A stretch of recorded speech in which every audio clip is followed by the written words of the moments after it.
ይናገርበት የነበረውንም ጥበብና መንፈስ ይቃወሙ ዘንድ አልቻሉም ይላል። የሐዋርያት ሥራ ምዕራፍ 6 ቁጥር 10 ላይ ያለ የመጽሐፍ ቅዱሳችንን ክፍል ነው ያነበብነው። በጣም ግልጽ የሆነ የመጽሐፍ ቅዱስ ክፍል ነው። እስጢፋኖስ ስለሚባል ስለ አንድ ግሪክ ሀገር ተወልዶ ያደገ አይሁዳዊ ወጣት ነው።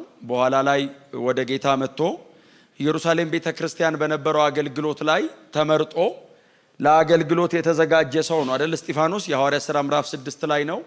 ምናልባትም የዚህን ሰው መጀመሪያ ራሱ የምናነበው እዚህ ምዕራፍ 6 ላይ ነው። የዚህ ሰው የታሪክ ደግሞ ምዕራፍ 7 ላይ ነው የሚያልቀው እና 2 ምዕራፍ ነው ወንድማችን ሉቃስ የሰጠው። በጣም ሰፊ ጊዜ አይደለም አይደል? እስጢፋኖስ ያገለገለው በጣም ጥቂት ነው፣ ግን ጥልቅ ነው። በጣም ትንሽ ነው ያገለገለው። ብቅ ባለበት ቦታ በሙሉ ግን ትልልቅ ነገር ነው በህይወቱ ላይ የተከናወነው። ምናልባት 40 ዓመት ኖሮ አንድ ቨርስ ያልወሰደ አለ እዚህ መጽሐፍ ውስጥ። 2 ብቅ ብሎ 2 ምዕራፍ ወሰደ። እንኳን ቶሎ ሄደ። ቢቆይ ምናልባት የብዙዎቹን ይወስድ ነበር እና እግዚአብሔር ጻድቅ ነው እና ይሄ ወጣት በጣም ጠንካራ ነው እና በዚህ በሐዋርያት ሥራ ምዕራፍ 6 ላይ ነው በጴጥሮስ አገልግሎት መካከል ከገቡ ሰዎች መካከል አንዱ ይሄ ወጣት ነው። የሐዋርያት ሥራ መጽሐፍ በጣም የዚህ ቤተክርስቲያን ፌቨራይት ቡክ ነው። በጣም የሚጸለይበትም ብዙም በጌታ ፊት የሚኮንበት ቤት ስለሆነ የሐዋርያት ሥራ መጽሐፍ በጣም ፌቨራይት ቡካችሁ እንደሆነ በጣም አውቃለሁ። ሐዋርያት ሥራ ምዕራፍ 29 ሆናችሁም እያገለገላችሁ እንደሆነ አውቃለሁ። እግዚአብሔር ይመስገን። እና በዚህ መጽሐፍ ላይ ጴጥሮስና ጳውሎስ ናቸው አይደል የመጽሐፉ ዋነኛ ሰዎች። መጽሐፉ ላይ በጣም ሰፊ ሽፋን ሰጥቶ ይህንን መጽሐፍ የሚጽፍልን ሰው ያስቀመጠው ጴጥሮስና ጳውሎስ ነው። በእነዚህ በትልቅ ሰዎች አገልግሎትና ህይወት መሃል ግን ደግሞ የዚህ አገልግሎት ተጋሪዎች ሆነው ከገቡልን በጣም ደማማቅ ወጣቶች መካከል አንዱ ይሄኛው ነው። ቀጥሎ ደግሞ ከዚሁ ጋር አብሮ ኢየሩሳሌም ቤተክርስቲያን የተመረጠው ምዕራፍ 8ን ሙሉን የሚወስደው ደግሞ ሁለተኛው ፊልጶስ ነው እና እነዚህ 2 ሰዎች በእንደዚህ በመሃል በሉቃስ መጽሐፍ ላይ ጣልቃ ገብተዋልና ይሄ ልጅ ባክግራውንዱን ብዙ አናቅም። ምናልባት ካገለገለው አገልግሎት ላይ ተነስተን ልንረዳ እንችል ይሆናል እንጂ ባክግራውንዱ ብዙ አልተነገረንም። ቤተሰቦቹን ማናቃቸውም፣ የት ጋርም ከጌታ ጋር እንደተገናኘ አናቅም። የምናገኘው ኢየሩሳሌም ቤተክርስቲያን በድቁና አገልግሎት ላይ ለማገልገል ከተመረጡ 7 ሰዎች መካከል የመጀመሪያ ስሙ ተጠቅሶ ነውና መንፈስ ቅዱስና ጥበብ የሞላባቸው የመረጡ ሲባል መንፈስ ቅዱስ የሞላበት ነው ማለት ነው። የአገልግሎቱ መመዘኛ አንዱ ስለሆነ መንፈስ ቅዱስ የሞላበት ነው። ቀጥሎ ጥበብም ደግሞ የተሞላ ነው። ተምሮ ያገኘ አይነት ሳይሆን የተሞላ አይነት ነው እና መንፈስ ቅዱስ ጥበብ የሰጠውም አይነት ወጣት ነው። ሲመረጡ ከ7ቱ መካከል መጀመሪያ የተጠራው እስጢፋኖስም አይደል ብሎ የሚጀምረው እና ወደነ ጴጥሮስ አመጧቸው። እነ ጴጥሮስ ፊት ከመጡ በኋላ እጆቻቸውን ጫኑባቸው ይላል አይደል? ለዚህ አገልግሎት ለመለየት እጃቸውን ጫኑባቸው ይላል። ከዛ በኋላ ይሄ ወጣት ምግብ አካባቢ የለም። ምናልባት እንግዲህ ሌሎች አገልግሎት ሊሆን ይችላል። እነ ኒቆሮስ እነ ኒቆላዎስ ምናምን የሚባሉ አሉ። እነሱ አገልግሎት ሊሆን ይችላል። አገልግሎቱን ከዛ በኋላ ያው ስለተሳለጠ ምናልባት እናንተ በደንብ አንብቡት በኋላ ጊዜ ስታገኙ ዲያቆናት ከተመረጡ በኋላ የእግዚአብሔርም ቃል በኃይል ያድግና ያሸንፍ ነበር ይላል። ተስተካከለ አይደል? አሁን እንትኑ ሲሆን ጴጥሮስ ፕሮፐርሊ መስበክ ቻለ። ሌሎቹም በደንብ ተለቀው ማገልገል ስለቻሉ የእግዚአብሔር ቃል በኃይል እያደገ እየሰፋ ሄደ፣ እየጠቀለለ እየወረሰ ሄደ ይላል እና ይሄ ወጣት እጅ ከተጫነበት በኋላ ቀጥሎ የምታገኙት በየምኩራቡ ነው የምታገኙት። በየምኩራቡ እየቆመ የእግዚአብሔርን መንግስት ወንጌል ይሰብክ ነበር ይላል። በጣም ቀላል ነገር ነው፣ ግን በትህትና አጠገባቸው ሰው ወንጌል ስበክ በሉት እስቲ። በጣም ቀላል ነገር ነው፣ ግን ዋና ነገር ነው እና ይሰብካል ይላል። ልጁ በቃ ይሰብካል። በተገኘው አጋጣሚ በየምኩራቡ እየቆመ ወንጌል ይሰብካል አለና ሉቃስ አልነበረም። ሉቃስን የምታገኙት ከሐዋርያት ሥራ ምዕራፍ 16 በኋላ ነው። የዚህ መጽሐፍ ጸሐፊ እኛ እያለ የሚጽፈው ከምዕራፍ 16 በኋላ ነው። አልነበረም። ምናልባት ይሄንን ታሪክ የሚሰማው ከጴጥሮስና ከጳውሎስ ነው። በተለይ የምዕራፍ 7ቱን የእስጢፋኖስን ሙሉን የሰማው ከጳውሎስ ነው። ምክንያቱም ጳውሎስ ሊወግር ገብቶ ነበር። ጴጥሮስም አልነበረማ ጉባኤው ላይ። እስጢፋኖስ ተከሶ ገብቶ ነው። ጴጥሮስ ምናልባት ቤተክርስቲያን ሆኖ እየጸለየ ሊሆን ይችላል። ጳውሎስ ግን ሊወግር ገብቶ ነበር። ለዛ ነው ሙሉ ስብከቷል። ጳውሎስ ምን ያህል አድማጭ እንደሆነ የምታዩት 60 ቁጥር የፈጀ ስብከት አጻፈው ሉቃስን ቁጭ አድርጎ። ሊወግርም ስለገባ ከተሳሳተ ብሎ መሰለኝ በደንብ ነው የሰማው። ጌታ የተባረከ ይሁን። እና ይሄ ወጣት ቆሞ ይሰብካል ይልና ምናልባት ሳነባው አስተውላችሁ ከሆነ ምዕራፍ 6 ቁጥር 10 ላይ የሚናገርበትን ዋው እግዚአብሔር በዚህ ይባርካችሁ። አሜን። አንዳንዱ ነገር የሚሰጥ ነው አይደል? በጥረት አይመጣም። የሚናገርበትን ጥበብና መንፈስ ሊቋቋሙት አልቻሉም ይላል። ኦራተር ነው ማለት አይደለም ትርጉሙ። በጣም ተናጋሪ ነው አይደለም፣ የተሞላ ነው። ይኸውልህ አሁን እስጢፋኖስ ሲቆም ያጠናውን አይደለም የተቀበለው ነው የሚያወራው። ለዛ እኮ ነው ጳውሎስ እምናገረው እንዲሰጠኛል። የበለጠ ተናጋሪ አይጠፋም፣ ተቀብዬ ላውራ። ለምን መሰለ? ሰው ከባድ ነው፣ አትቀይረውም። ተገርሞ ይሄዳል፣ አይለወጥም። ይሄ ልጅስ ቆሞ ሲያወራ የሚናገርበት በጌታ በኢየሱስ ክርስቶስ ስም ይሄ መንፈስ በዚህ ሕዝብ ላይ ይረፍ። መንፈስ ካንተ ውጪ ነው ማለት ነው። መንፈስ ከሆነ እኔ የለውበትም፣ አያታግልህም ማለት ነው። አይ ከልጁ የተሻለ የተማረኩ አይጠፋም። ለምን መሰለ? የመጡት ከነፃ ወጪዎች ሙክራብ ነው። ዋነኛው ነው የመጣው። የሚያሸንፍ አለ ብለው ለክርክር ሲመጡ ከሰዎቹ በቀር ቲፎዞቸውን ይወስዱዋል። ህዝብ እንዴ! አንድ ደግሞ አለ ከዚህ የባሰ አጵሎስ የሚሉት ነገር አዋቂ ነው ይለዋል። እሱን እንደው ሉቃስ እኮ የሚገጥመው ሰው ራሱ ነገር አዋቂ ነው ይልና መጣ ይላል። እሱን ሊከራከሩት ሲቆሙ ይላል በህዝብ መሃል ነው እኮ የሚለው። በህዝብ ይረታቸዋል ይላል። በጣም ከባድ ቃል ባይዘው። መሸነፍ በጣም ከባድ ነው። እኛ በአጵሎስ በኩል ስለቆመን እንጂ በእነሱ በኩል ብትቆም መንፈስ ባለበት ሳይድ ሆነን ነው። ክብር ለኢየሱስ ይሁን። እና በጣም ኤጁኬትድ የሆኑ ሰዎች ናቸው ባይዘው ፊቱ የቆሙት እስጢፋኖስ ጋር ኤጁኬትድ ናቸው። አሁን ላይፍ ስለሆነ ሌላ ነገር አላወራም እንጂ በጣም ስኮላሮች ናቸው። ህጉን ጥንቅቅ አድርገው የሚያውቁ ናቸው። ልዩነታቸው እሱ መንፈስ አለበት። ክብር ለኢየሱስ ይሁን። አይ መንፈስ ሲሰጥ አጥንቱን፣ ቅልጥሙን፣ ጅማቱን ይበትነዋል። መንፈስ ሲሰጥ ነፍስና መንፈሱን ይሰነጥቀዋል። ምክንያቱም መንፈስ ሲሰጥ ያንተ አይደለም የእግዚአብሔር ቃል ነው። እግዚአብሔር ይወስድሃል ማለት ነው። እግዚአብሔር ባንተ አፍ ያወራል ማለት ነው። እግዚአብሔር ባንተ እግር ይረግጣል። እግዚአብሔር ባንተ እጅ ይጨብጣል። ሰውየው ቆሞ ሲያወራ መለኮት ነው በሱ የሚያወራው። የሚናገርበትን ጥበብና መንፈስ ሊቋቋሙት አልቻሉም ይላል። ይሄ ብቻ አይደለም። ምዕራፍ 6ን ስታነቡት እኮ ልጁ ቆሞ ዝም ብሎ ነው የሚያወራው። ተአምር ልስራ የሚል ፕሮግራም የለውም። ቆሞ ሲያወራ ይላል። ጌታም አይደለም ይለው፣ ጌታም ነው። እስጢፋኖስም አይልም።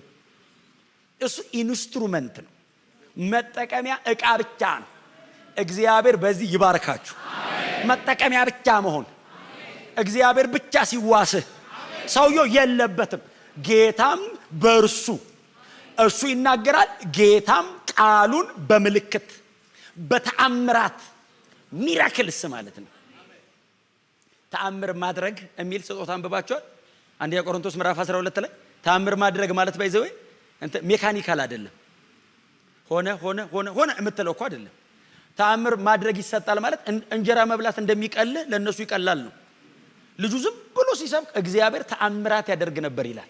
ብዙ ሰዎች ነፃ ይወጣሉ፣ አጋንንቶች ይጮሃሉ። ልጁ ምንድነው ስራው? መስበክ።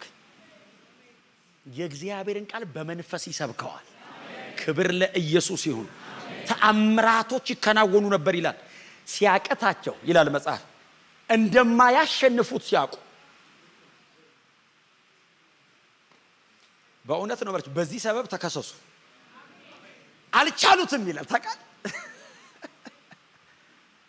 ሙግት የለውም ልጁ። አይጨቃጨቅህም፣ ዝም ብሎ ነው የሚያወራው። ይፈሳል ከላዩ ላይ።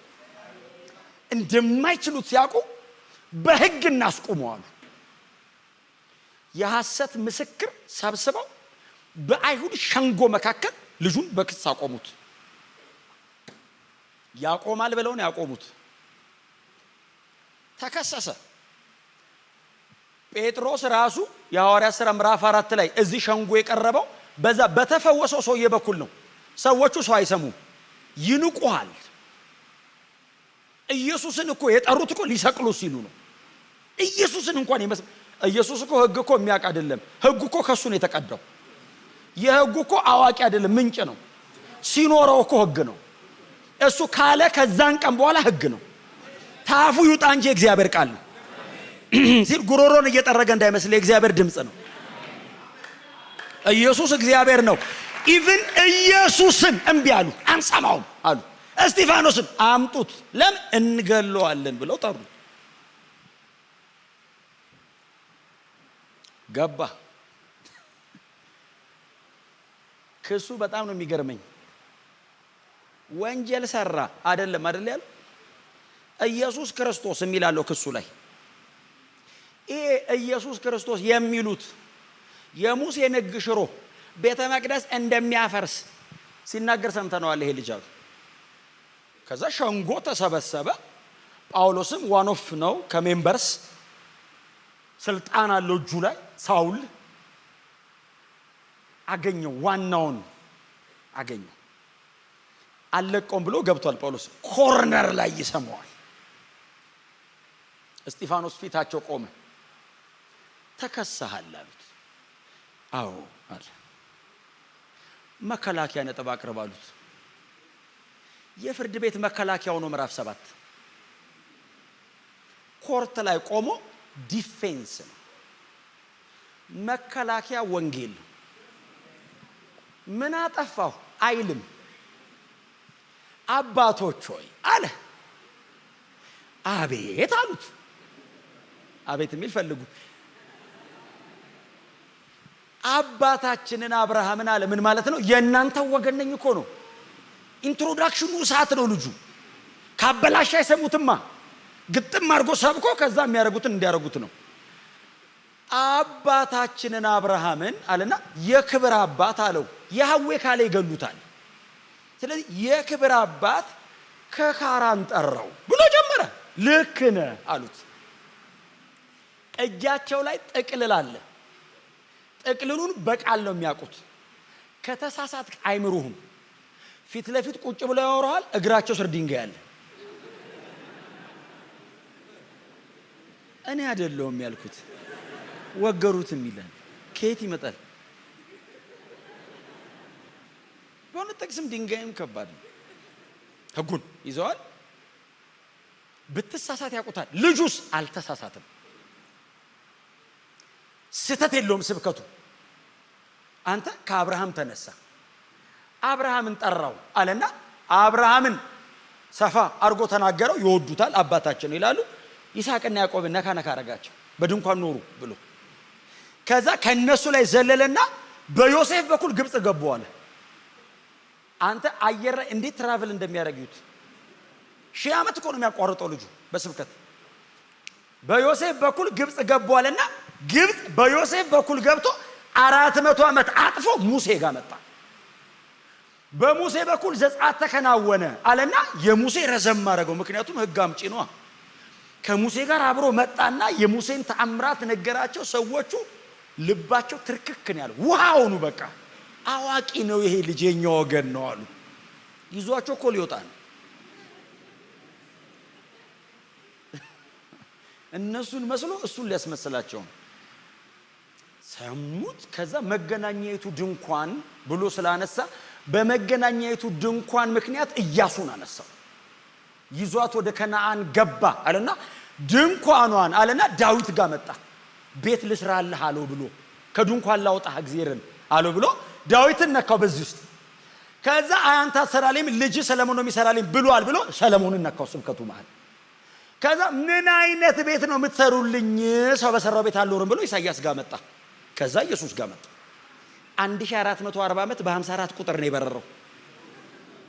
እግዚአብሔር እንደዚህ አይነት ዕውቀትም ሙቀትም ያለበት እሳት ያርጋችሁ።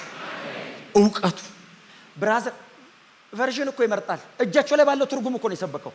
እነሱ እጅ ላይ ነበረው አንድ ኤሌክሴክስ ነው እና የሚባል ትርጉም ነበር አሉ። በዛ ዘመን ተተርጉሞ እጃቸው ላይ ይዘውታል። በትርጉሙ በቀደመው ይከብዳቸዋል ብሎ በአዲሱ መደበኛ አርጎ ብትነሳት አንድ ሰው እጁን አንስቶ ተሳስተሃል ያለው የለም።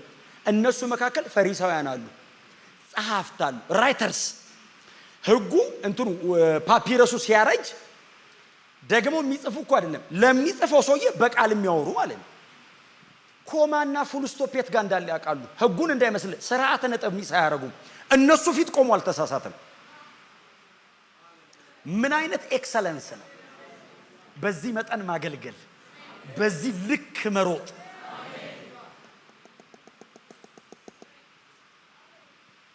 መጨረሻ ላይ መጽሐፍ ሲናገር ልጁ ሲያወራ ይላል።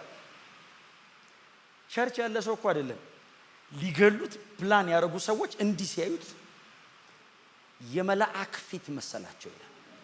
ጂሰስ ይሄ እኮ የእግዚአብሔር ቃል ጉልበት ነው ታውቃለህ። የእግዚአብሔር ቃል በሙሉ ኃይሉ ሲመጣ ቁርበትን አፌክት ያደርገዋል። በመንፈስ ሴንስ የምታደርገው ስጋ ላይ ይወርዳል። ቁርበቱ ተቀየረ ይላል ታውቃለህ። ተለወጠ፣ ትራንስፎርም አደረገ ልጁ። ኖርማል አይደል አንተ ይላል። አበራ ብሎ እንደዚህ አይነው ሲያዩ ስቲል እያብረቀረቀ ነው። እኔ ነኝ ወይስ ፊቱ እያበራ ነው? የአማልክት ልጅ አይመስልም ይሏል። ቀኑ ሙሉ ፀሐይ ላይ የቆመ ከምኩራብ ምኩራብ የሚንከራተት በፀሐይ የተቃጠለ የገረጣ ፊት ያለው ልጅ፣ አቧራ የጠገበ እግር ያለው ድርቅርቅ ያለ የነ ጴጥሮስ ቢጤ በጣም እየጾመ እየጸለየ ክስት ያለ ልጅ እኮ ነው። የእግዚአብሔር ቃል በላይ ላይ ሲመጣ ይጨርቅን ያልፈዋል፣ አለባበስን ያልፈዋል፣ ስታተስን ይሰብረዋል። አይ የኑሮ ደረጃ አይወስነውም። አይ ፈሪሳውያን በጣም የተከበሩ ለእሱ የተናቀሉ የእግዚአብሔር ቃል ሲመጣ አስተካከለው ታውቃለህ። ቦታ ቦታ ሲያዛቸው የአማልክት ልጅ መሰለ ይላል። እንደዚህ አይነት ጥቅስ ያነበብነው ዘጸአት 34 ላይ ነው። ቁርበቱ አበራ የተባለው አንድ ሰውዬ ነው። እሱም 40 ቀን ሙሉ ተራራ ውስጥ ተደብቆ ህግ ይዞ ሲወርድ ነው። ይሄኛውስ የእግዚአብሔር ቃል ስቲል ኃይለኛ ነው። የእግዚአብሔር ቃል በሙሉ ኃይሉ በላያችሁ ላይ ይምጣ። በእውነት ከንግግር ይለፍ እናንተ ቤት ፊታችሁ ላይ ይታይ። ሰዎች የእግዚአብሔርን ቃል በአካል ይዳሱ ትላያችሁ ላይ ኢምፖዲመንት ሲያገኝ ወክ አረገ። የእግዚአብሔር ቃል በዚህ ልጅ በዚህ አይነት ሌቭል ያገለገለ ይሄ ልጅ ብቻ ነው። ኒው ቴስተመንት ላይ በጣም ማይትሊ የእግዚአብሔርን ቃል ገልጠዋል እኮ። በጣም አስደናቂ ናቸው አባቶቻችን፣ እጅግ አስደናቂ ናቸው። ይሄ ልጅ ግን ከመገለጥ አለፈ፣ እላዩ ላይ መጣ ታውቃለህ። ቁርበቱ አበራ ይላል። በዚህ ጊዜ አይደል ያሉት አድምቀው ሲያዩት። አይ የእግዚአብሔር ቃል በመንፈስ ቅዱስ ኃይል ሲቆጣጠረ እግዚአብሔር ብቻ ነው ባንተ ላይ የሚሰራው። ያኔ ልጁ እንደዚህ ያለ ልባችሁም አይናችሁም የታወረ ብሎ ጮኸ። እናንተ ሰቅላችሁ ገላችሁት ብሎ ሲጮህ ይላል ጆሮአቸውን ደፈኑ ይላል ታውቃለህ።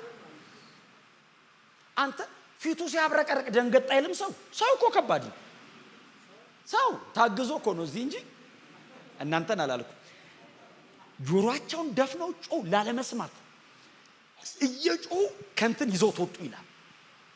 ከምኩራባቸው ይዘውት ወጡ፣ ወደ ከተማው መውጫ ተራራ ላይ ወሰዱት። ሊወግሩት ዳር ላይ አቁመው ድንጋይ አዘጋጅተው ሲወረውሩ መወገረን መቼስ አትክደውም አይደል? በድንጋይ መመታትን ክጄዋለሁ ትላለህ እንዴ? ሌላ ነገር ካድ እንጂ ይሄ አይካድም። አሁን ልጁ እኮ ክዶት አይደለም በልጦት ነው። መገለጡ ነው። አይ የደረሰበት ሌቭል ነው። የምታየው ነገር ነው። አይ እየተወረወረበት ሲመታ ቀና አለ። እኔ ምን ቀና እንዳረገው ቀና ሲል የሰውን ልጅ አለ ሰማያትን ክሮስ አረገ ታውቃለህ። መገለጡ አልቲሜት ሆነ። ኢየሱስ ያለበትን አየሁ። የሰው ልጅ በአብ ቀኝ ቆሞ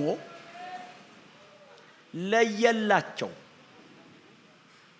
ለዛውም ብለ አየሁት። የሰው ልጅ እኮ እነሱ ሰቅለው የገደሉት ነው። በአብ ቀኝ ነው አለው። ያው ተቀምጧል የሚል ነው የምናነበው መልእክታት ላይ። ቆሟል አለ። አይ ቲንክ ሊቀበለው ነው አይደል? ዌልካም ሆም ነው። እንኳን ደህና መጣ። ምክንያቱም ታማኝ ምስክር ነው። አሁን ታማኝ ምስክር ኢየሱስ አይደል? ከዛ ውጭ ማን ነው? እዛ ራዕይ ምዕራፍ 2 ላይ የተባለው ማን ነው? አንድ ሰው ታማኝ ምስክሬ ተብሏል አይደል? አንድ ሰው ገደሉት ይላል። ማን ነው? አንቲጳስ ታማኙ ምስክሬ ኢየሱስ ነው የተጠራው። እዛው ራእይ መጽሐፍ ላይ ታማኝ ምስክር የተባለው ኢየሱስ ነው። ቀጥሎ እንደዚህ አይነት ሰዎች ናቸው ታማኝ ምስክር የሚባሉት። ስሙን ያበድራቸዋል። ታውቃለህ? ሼር አድርገኝ ይልሃል። ታማኝ ምስክር እሱ ነው። አብ ታማኝ ምስክር የሚለው ኢየሱስ እሱም ነው ይላል። ና ግባ ይላል።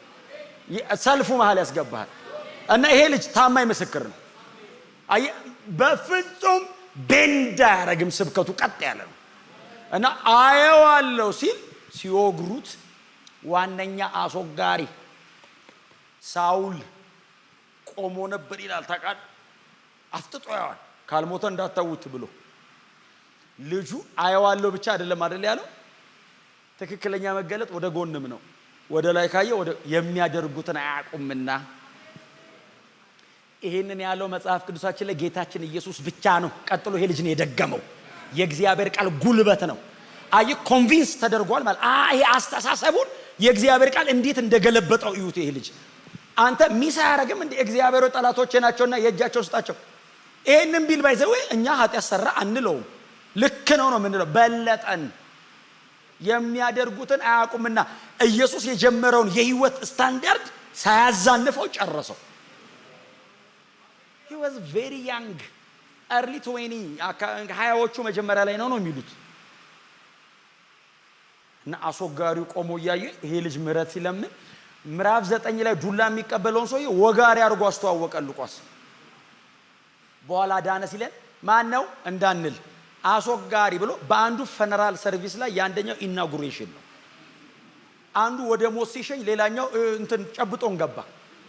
አስወገረው ሲል አሁን እኛ እኮ የሚገርማችሁ 28 ምዕራፍ አንብበን ነው አሁን ሪቫይዝ እያደረገን ያለ ነው። ቴዎፍሎስን አስበው እያነበበ ቁጭ ብሎ ሳውል የሚሉ ሰው ያስወገረ ሲል ሳውልን አታውቀውም ይላል ዞሮ። የት ነው ያለው? ሊያሳስር ምዕራፍ 9 ጋር ገና አልደረሰማ። አስወገረ። አዎ እስጢፋኖስን። አዎ ቆይ ቀጥል ጌታዬ ይሏል። እዛ አጠገቡ ያለው ሉቃስ የግል ሐኪሙ ነበር ይላሉ። እስቲ ያው ውስጡንም ውጪውን ነው አይደል ያከመው ሉቃስ። የግል ሐኪሙ ነበር፣ ወንጌልም የነገረው እሱ ነው። እና ጌታዬ ቀጥል ሲለው ምዕራፍ 8 እና ምዕራፍ 9 ላይ ዳነ። የእስጢፋኖስ ልመና አመጣው። ምሕረት አርግላቸው ሲል ይሄን ሰውዬ ሐዋርያ ያደረገው ገነጠለው። ታውቃለህ? ከዛኛው መንግስት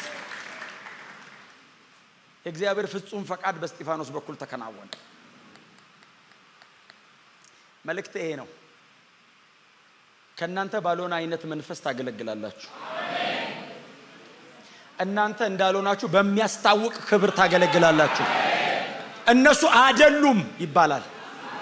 የሚናገሩበት ጥበብና መንፈስ። ክብር ለኢየሱስ ይሁን። የሚናገሩት ቃል አጸናው በተአምር ምልክት አለ። አታየውም። ልንክደው ማንችለው ነገር ተከናወነ።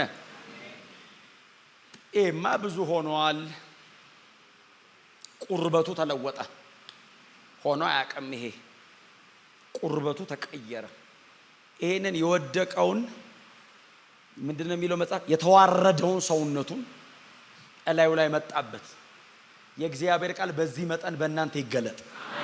በእውነት ከንግግር ይውጣ። የእግዚአብሔር ቃል ከመረዳት ይለፍ። አንደርስታንዲንግ ይሄ መረዳታችሁ እዚህ ላይ ይምጣ። ሰው ሲያያችሁ ተለወጠ ይበላችሁ። ምንም አይነት የህይወት ደረጃ ውስጥ ልትሆኑ ትችላላችሁ። ቁርበታችሁ ላይ ስጋና ደማችሁ ላይ የእግዚአብሔር ቃል አሸንፎ ይምጣ። ከለበሳችሁት ልብስ በላይ የእግዚአብሔር ቃል በእናንተ ይታይ። ከንግግራችሁ ከስኪላችሁ በላይ ከችሎታችሁ በላይ የእግዚአብሔር ቃል ጉልበት በእናንተ ይገለጥ። ክብር ለኢየሱስ ይሁን።